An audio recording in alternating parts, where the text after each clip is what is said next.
Good morning students of BSc part second. मैं doctor Harsh Malhotra, associate professor in physics in government college Alwar, आपको thermodynamics and statistical physics का paper पढ़ा रही हूँ, जिस पर हम कई लेक्चर ऑलरेडी दे चुके हैं।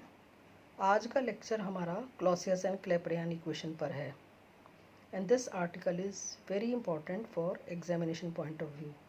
आप अपने नोट्स में इसको मार्क कर लें। क्लॉसियस क्लैपेरियन इक्वेशन डिराइव करने से पहले मैं एक चीज़ आपको बताना चाहूँगी कि इस समीकरण को हम दो प्रकार से डिराइव कर सकते हैं और दोनों ही जो मेथड्स हैं वो आपके सिलेबस के अंदर हैं। पहला है by using the thermodynamics laws, यानी फर्स्ट और सेकंड लॉ का यूज़ करके हम इसको ज्ञात कर सकते हैं, और दूसरा है मैक्सवेल्स थर्मोडायनेमिक रिलेशंस को की सहायता से। तो दोनों ही आपके सिलेबस के अंदर हैं।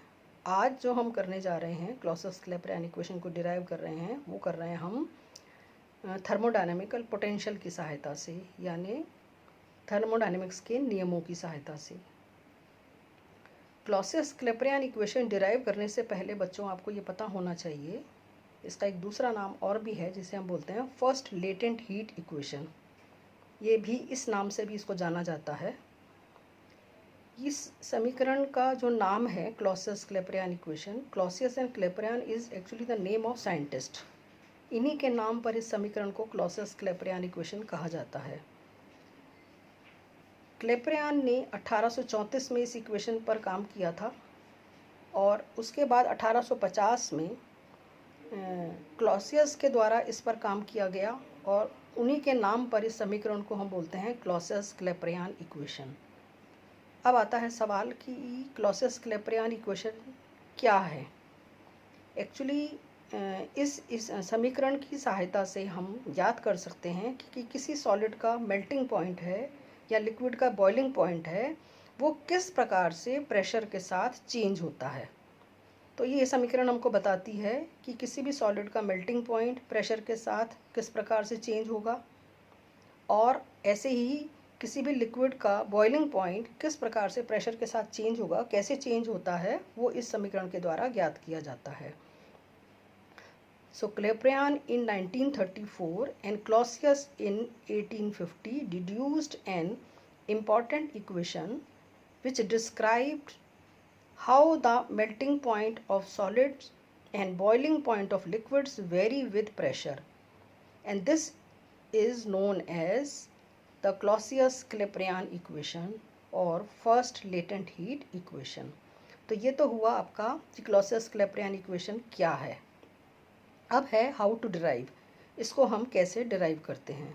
तो डिराइव करने के लिए हम क्या करते हैं, let us consider a substance और a component which are in a two phases में हैं, और वो फेसेस कैसे हैं, इक्विलिब्रियम में हैं।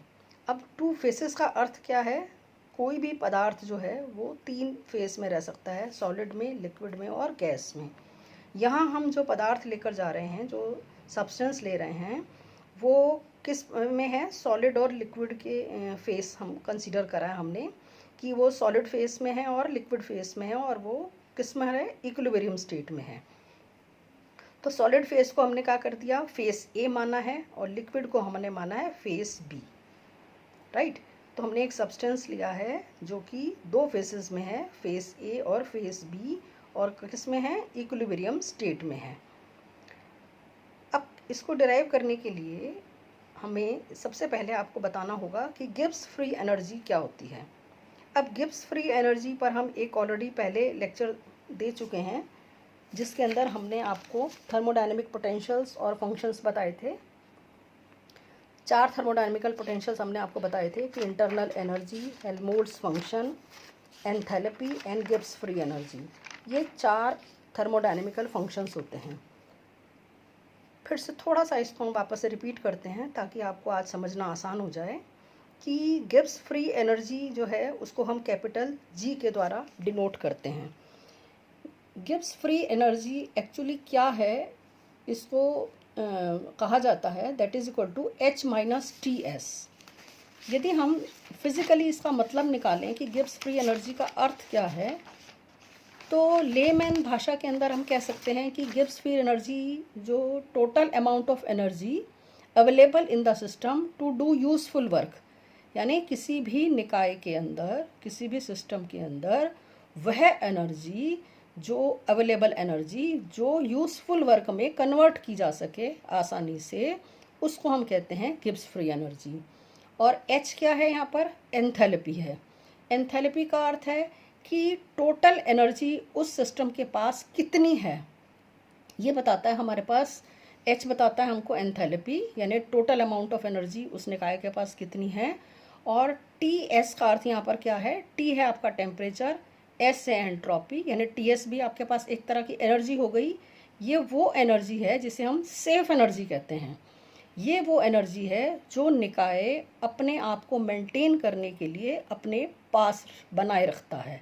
जैसे उदाहरण के लिए हम कह सकते हैं, एग्जाम्पल लेते हैं हम, एक बहुत सिंपल एग्जाम्पल के द्वारा इसको समझाते हैं आपको, कि माना कोई व्यक्ति है जिसके पास जो टोटल एनर्जी है वो सपोज़ 500 जूल है, इतनी एनर्जी उसके पास है, लेकिन वो इस सारी एनर्जी को वर्क में तो नहीं कन्वर्ट कर सकता। उसको अपने आप को मेंटेन करने के लिए, अपने ऑर्गन्स को मेंटेन करने के लिए कुछ एनर्जी को अपने पास स्टोर रखना पड़ता है।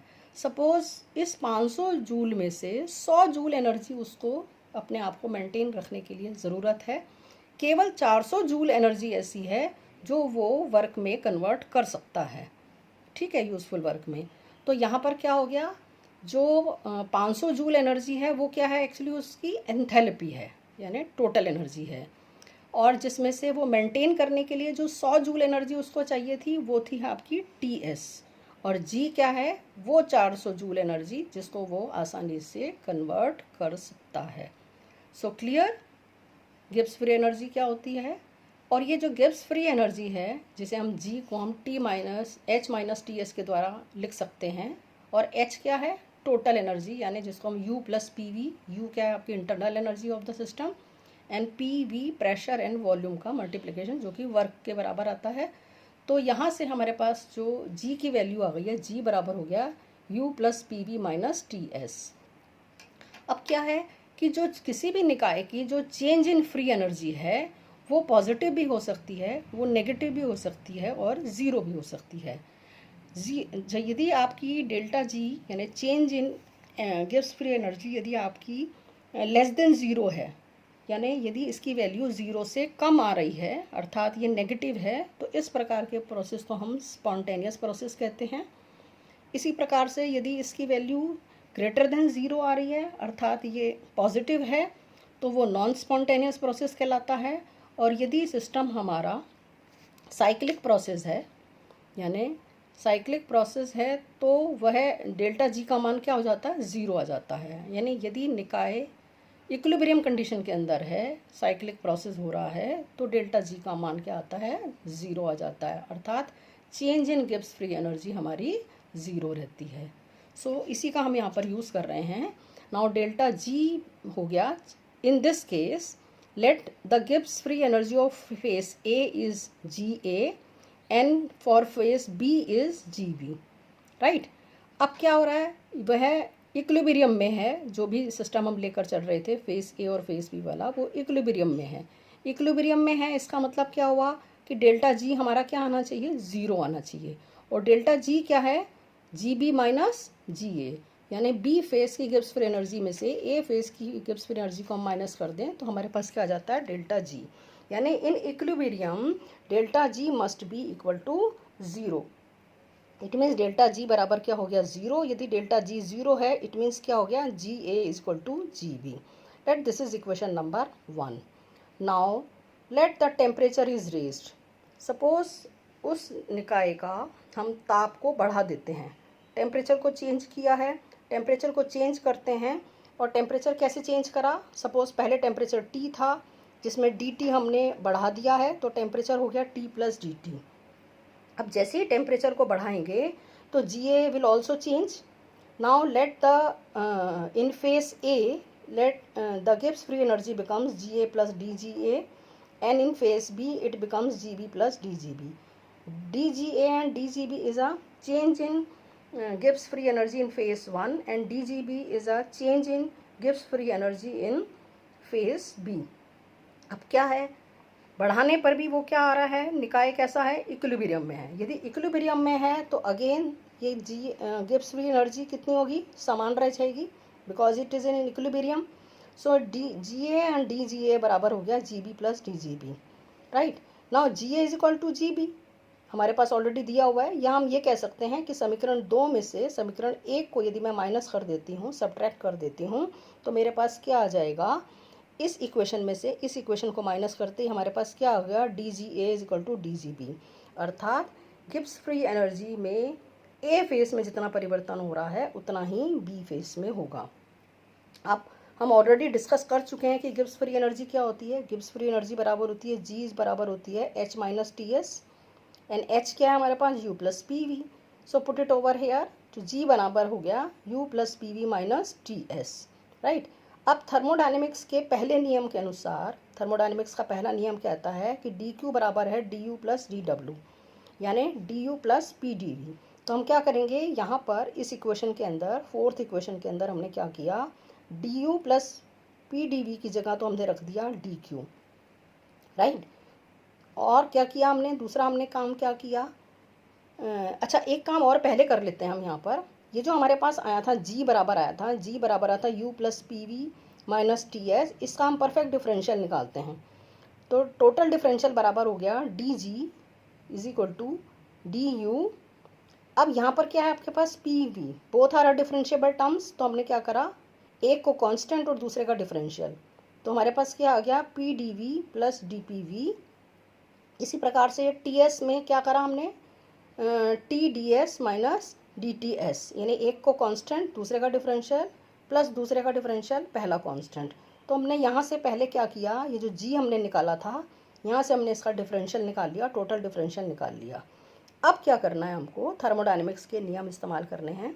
थर्मोडायनेमिक्स के पहले नियम के अनुसार डी क्यू बराबर है d U plus d W, यानी d U plus P D V, work हो गया आपका पी डी वी।